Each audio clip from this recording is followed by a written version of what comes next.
Hello, ladies and gentlemen. For this lovely Monday, I have found for us a group at a Unilateral Unitarian church. I know, what's the big deal? A group of mixed-faith, pseudo-agnostic, spiritual woo-woo fucks get together, have the vaguest spiritual service ever, and feel better about themselves and their community. What could possibly go wrong? One sentence. Social justice warriors and intersectional feminism. That's right, they have finally found their light. The spiritual aspects of the feminist struggle combined with enough white guilt to put, ironically, the Catholic Church to shame. Enough doublethink and verbal, emotional control to render the Church of Scientology green with envy. How naive these poor, misguided, I'm guessing predominantly middle-class and white, super-liberal people are. How easily the spineless are co-opted into the social justice agenda. Hey, one good piece of Islam, in spite of their best efforts, feminists haven't quite gotten this kind of speech to fly in any mosque.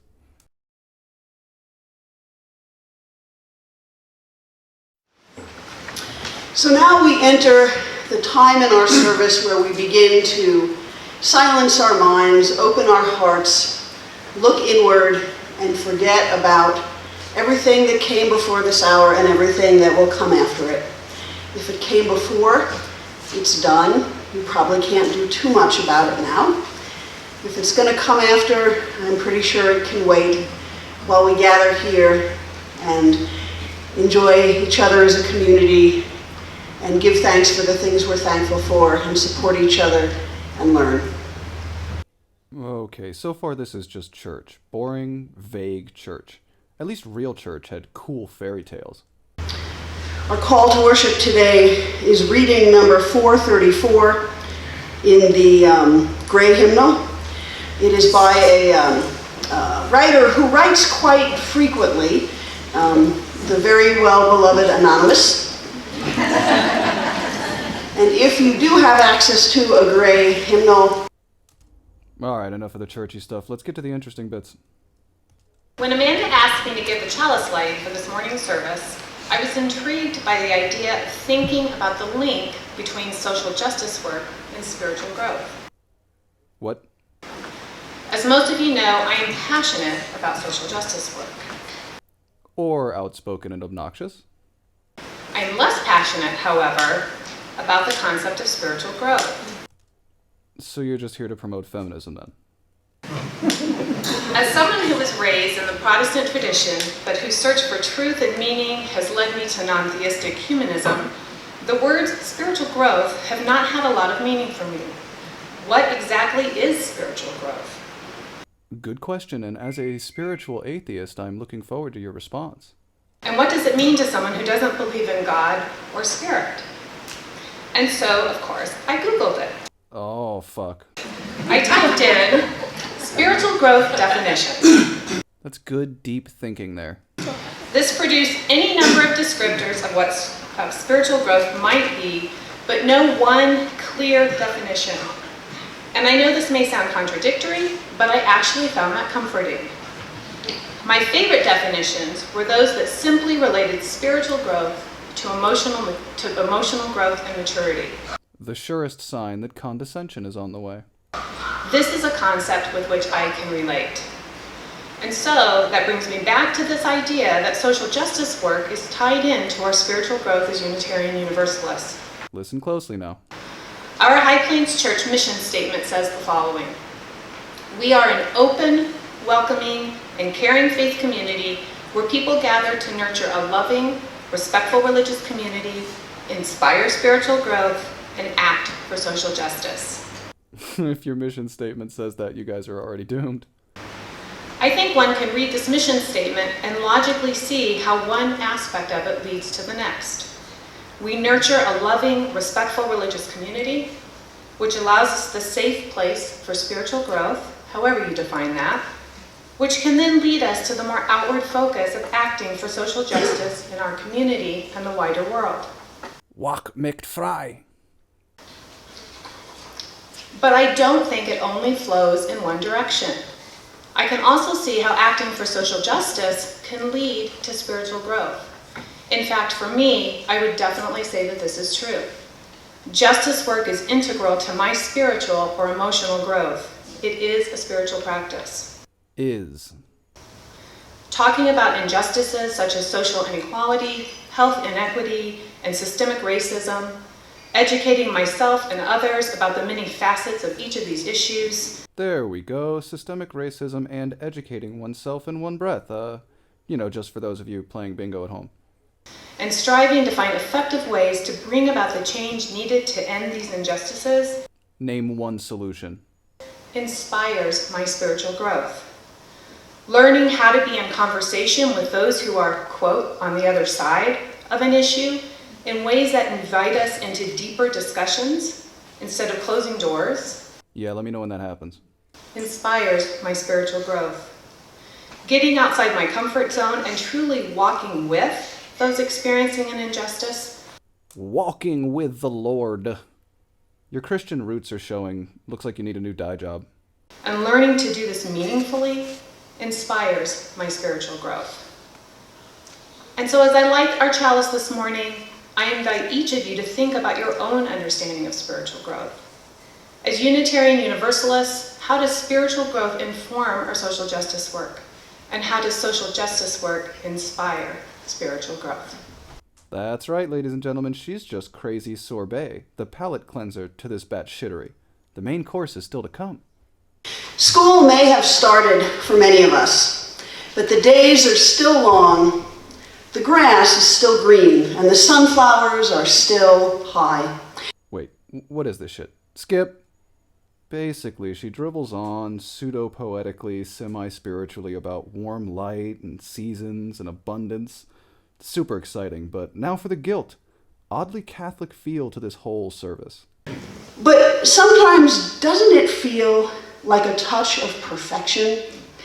We miss it when it's gone, and sometimes when we are in the middle of it, we are simply floored by how powerful a simple sense of abundance can be.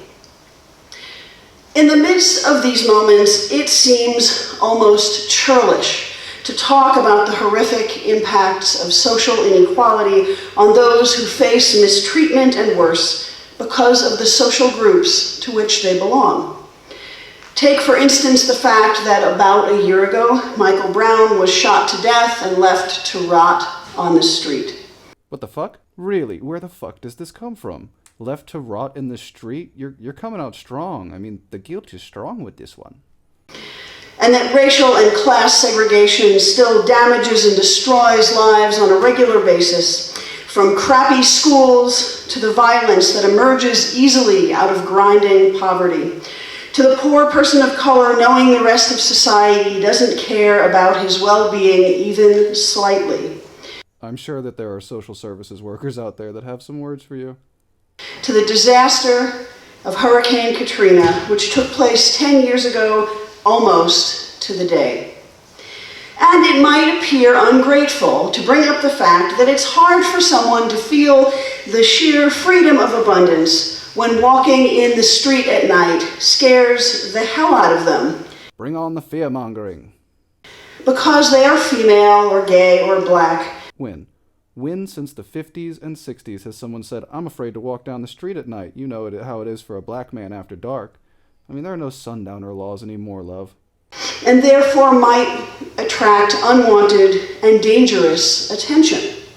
And really, why do I have to mention that some county clerks are still refusing to marry same-sex couples, or that in 31 states, such couples can be fired from their jobs on Monday with no recourse, simply for mentioning that they got legally married on Friday? That's a right-to-work state issue. I agree. Employers should have to give reasons besides, I don't like you, fuck off, before firing you. Next. It's not that these things are not true. They are. But they are downers. Why do we have to talk about them in our season of abundance? You know, to really drive home the guilt. What, in fact, do they have to do with us if we are not people of color, or women, or sexual minorities, or poor? Some years ago, UU minister Tom Owen Toll wrote a book called Growing a Beloved Community, 12 Hallmarks of a Healthy Congregation. One of the chapters is titled Balance, Justice, and Joy. Where could this possibly be going? The chapter itself does not go in a direction that helps us here, Then why bring it up? Holy shit. but its title does raise a good question. What's the relationship between justice and joy? And I'm afraid that for too many UU congregations, the answer is that they are different enough that they need to be balanced. For enough of you sinners in the congregation. Joy one Sunday, justice the next. This month, in which we have focused on abundance, we've leaned a bit more toward the joy, haven't we? How dare you, you selfish shitlords. Creating it among ourselves, seeing what gets in the way of it, contemplating how to cultivate joy in situations that don't seem to be conducive to it. So perhaps some of you are thinking that today is the balancing act where we came in from abundance and we'll go back out to it, but in the meantime must earnestly focus on justice and lay the joy aside for the hour.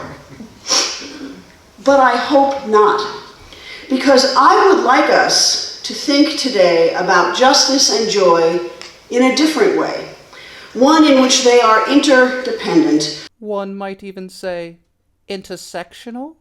One in which my justice is bound up with the justice of others, No. and their joy is bound up with my joy, with our joy. No. And one in which our mission statement, which calls the congregation to inspire spiritual growth and act for social justice, is not listing different priorities, but is instead affirming our single, overarching priority to our individual and communal and societal and global well-being. The word individual was the only non-totalitarian thing in that entire statement. Because spiritual growth always draws us back to others in support and solidarity. And social justice always draws us back to ourselves for reflection and replenishment. I'm very grateful, by the way, for Julie's words on this, which I had not heard before this morning. Oh, great. Here's where she does that really waspy thing where you call someone out on, like, stealing your glory, but you smile while you do it. It's awesome. You did a very nice job fitting into the sermon. I'll bribe you later. You stole my talking point, bitch. So, understanding that these aspects of our mission are linked, what exactly is the connection between spirituality and social justice? Often, social justice demands of us that we bear witness to and then respond to the wrongs of society, the violence and hardship and fear and self-hatred that follow almost naturally from being in a socially devalued group. But our social justice cannot merely be a statement about what we are against, any more than our Unitarian Universalism can be simply a rejection of religious conservatism. See, we're liberals. The only true liberals. Progress is the future. Be on the right side of history. We stand for something. We have a vision. We have goals. What are we doing here anyway? What is it we want? Here's what I want and what I hope most of you want. I'm going to warn you. She goes on to describe, almost in detail, perhaps unconsciously, the fucking Garden of Eden. A life, a community, a society, a planet of abundance, of delight, pleasure, joy, and meaning, of dancing, singing, loving, creating art, developing and discussing ideas, having the freedom to be vulnerable and the vulnerability to be tender. And yes, I imagine we all want this for ourselves and those we care about. Yes, but only that. But because we affirm that every person has inherent worth and dignity, we also want, or at least I hope we want, every person, every single person, every last person, to be able to live a life of abundance. Not a life free from pain, since our very love for other people guarantees our pain when they suffer or are gone. Not a life free from challenges or hard work, Fooled me. since we often achieve a sense of meaning and accomplishment from working hard and reaping benefits. But a life for which late summer with its heat and harvests and dancing and drumming could be a metaphor. A life where both our giving and our receiving are blessed. Define your terms. In which we are blessed by others and bless them. A life of abundance, which for me is the most spiritual desire possible. The desire that all of us and everyone on the planet have lives of fullness and wholeness. Who the fuck thinks they can guarantee that? And it is largely for this reason that I take up social justice work and education. Not only because inequality is morally wrong, though it is. Not only because the UUA is committed to justice in both general and specific ways, though it is. But because only justice, true justice, will allow all people to flourish. Because equality and social valuation and the freedom to choose what kind of life one wants and access to the experiences and opportunities we deem worthy are necessary for abundant living. Define your terms. And social devaluation, social inequality, social injustice both interfere with abundance and cause unnecessary suffering. Simply put, it is not possible to have both social inequality and abundance for all. No shit. And this is where we come in. No, this edit was that random. I'm sure because even they realized that this was garbage. We light candles. We send warm thoughts and prayers. We take good care of those in our community because the third part of our mission is to nurture a loving, respectful religious community. And having done so, we are the stronger once we are ready to turn outward and attend to the world in its abundance and in its suffering. That's right. Now that you've perfected yourself, come meddle with the lesser folk. For us to contribute to that abundance and participate in mitigating that suffering, we need to have a sense of some of the preconditions of an abundant life. I'll start there, then suggest some obvious ways in which social inequality interferes with those preconditions, sometimes to the extent that someone cannot have an abundant life because the effects of inequality has brought their life to an end. Finally, I'll mention some steps we can take to be part of enhancing abundance and reducing suffering for people who belong to socially devalued groups. First, we can't have fully abundant lives if we don't have what I call basic survival resources. Do you? Did you create the concept? Was there never a Maslow? Did he not make this chart laying out every fucking talking point in your future speech? Yeah? You self-important bitch. Fullness and wholeness don't go well with an empty stomach, the need to breathe polluted air and drink toxic water, the struggle to find somewhere to sleep each night because one is homeless. An odd combination of first and third world problems there. Second, if we are at risk of direct harm and violence, the most reasonable response may be fear, which interferes with flourishing just as asthma makes it hard to take a deep enough breath. Deep. And it isn't merely fear about something that might happen. Actual violence, whether verbal, emotional, sexual, or physical in other ways, causes suffering. Does it? Does it really? And damages abundance. Violence shames and belittles us, signals that we don't belong somewhere, that we don't matter, that our pain brings someone else pleasure. Third, we need at least a certain degree of freedom to build lives that are meaningful to us. Refer to this chart. None of us in this room would be able to cultivate a life of abundance in the totalitarian atmosphere of the novel 1984. Part of the importance of freedom is the affirmation that we are moral agents, able to make appropriate decisions about our own lives, including when we should sacrifice some of our own freedom so that others might experience abundance. I say again, no, I'll not wear another's change to assuage my guilt, madam. Then there are a variety of traits that matter because they need to be supported for someone to live in abundance.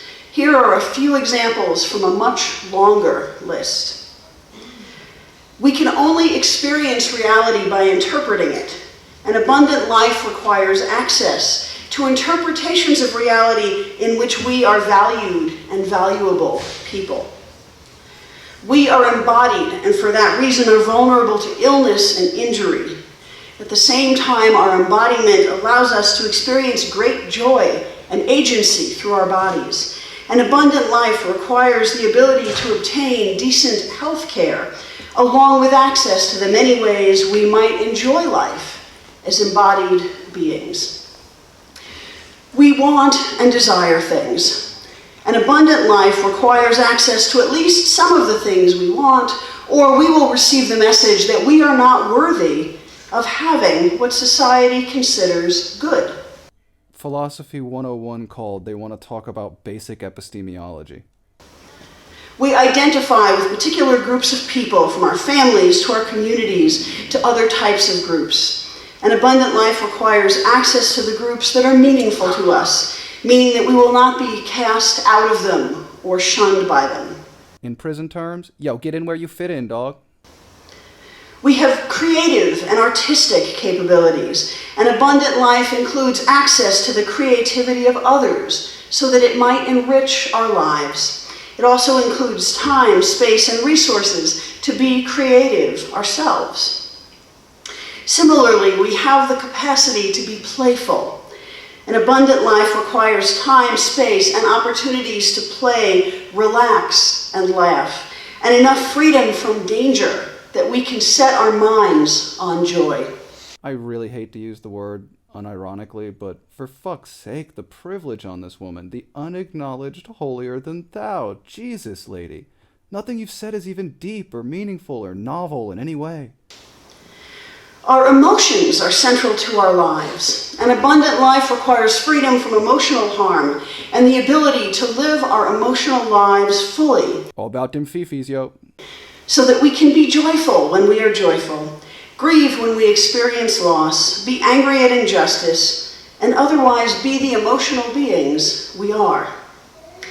Finally, we are shaped by our memories. An abundant life requires enough access to a good life and enough freedom from fear and harm that our memories do not traumatize us, and moreover, that they solidify our sense of being good people with lives of blessing. If you find these preconditions of abundance convincing, you can probably see how the workings and messages of inequality interfere with abundance and cause suffering. For example, poor people may well not have basic survival resources, at least not consistently. Survival mode tends to force out at least some kinds of abundance. This is apparently the only piece of Maslow's period she really understood. Anyone who is a member of a devalued group may fear and face the violence that is a too frequent response to being dehumanized. We see this in rape and gay bashing, in the bullying of children and youth because they don't conform to gender norms, and in domestic violence. Casting a wide net there, aren't we? We see violence often deadly aimed at black people because they walked into their stairwell or broke a very minor law for which a white person would never face police interaction. Bullshit. Or come to think of it, because they were 12 years old and thought it was fine to play with a toy. Toy gun. Toy gun. Not a fucking Transformers doll. Not a fucking Game Boy. A toy gun in a public park in a gang-riddled area. What the cop did was bad enough. Their professional failings are bad enough without your misleading racist rhetoric. And of course, the freedom to construct a meaningful life for yourself is a joke when you cannot walk alone at night safely. Here comes the rape mongering. when your marriage could cost you your job, when you must memorize a long list of ways to behave in case you encounter a police officer. We should all do that. From here, she devolves into plainly ridiculous drivel about valuing bodies and jobs not gotten because of one's gender and ever more white guilt. When politicians and religious leaders are trying to control what you can and can't do with your body. These are the effects of inequality, of injustice. They damage abundance and cause suffering. And when such things happen, the traits on which our humanity is built betray us as well. Here I'll mention just a few items from above. If an abundant life requires access to interpretations of reality in which we are valued and valuable people, those interpretations of reality are hammered out of us. With each day we are homeless and hungry, each strike of a fist, each mocking word, each job we didn't get because our gender trumped our qualifications, each shot of a gun striking flesh. If an abundant life requires the ability to obtain decent health care, those illnesses and injuries that damage and sometimes kill us because we can't afford appropriate health care are like hatchets chopping off pieces of abundance in our lives. If an abundant life requires the freedom to engage our bodies in pleasurable and rewarding ways, messages of inequality, that certain bodies are inferior, disgusting, or dangerous because of their ability, age, sexuality, gender, race, or class, cause harm both direct and indirect. Bitch, wrong hood, bitch. Wrong hood, bitch. Leading at worst to violence against the disturbing body with the goal of erasing its presence. Wrong hood, bitch. Wrong hood. Bitch. If an abundant life requires freedom from emotional harm and the ability to live our emotional lives fully, all messages and actions of devaluation tip the abundance-suffering calculus in favor of suffering. Ah, yes, the famous social justice warrior algorithms and calculus. I see abundance stands in for privilege in your equations. Fascinating. And force us to manage our emotions because that is the only way to survive. The woman in a violent marriage, the man pulled over because he fit the profile of being something other than white, despite having done nothing wrong. I took my grandma car because I got mad at my mom, and then I suddenly had my friend come in, and he smokes with cigarettes. He started the vehicle and put it into gear. I yanked the thing. And off they went. The gay man yearning to hold his spouse's hand in public, but knowing the potential consequences. The person working a minimum wage job who cannot feed her family and cannot ask a rude customer, please not to be rude. I was trying to be patient, but what the fuck are you on about? Driving while black, gay bashing, and poverty all in one example? You've clearly slipped a mental gear, love. Stay on target.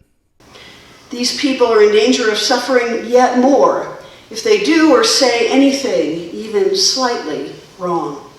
The white cis men that have been fired for saying something wrong might disagree with you. So here's the real question for us. What do these people have to do with us? Are they our responsibility? Ooh, responsibility leans towards implying ownership, love. Careful now. One answer is that some of us are them.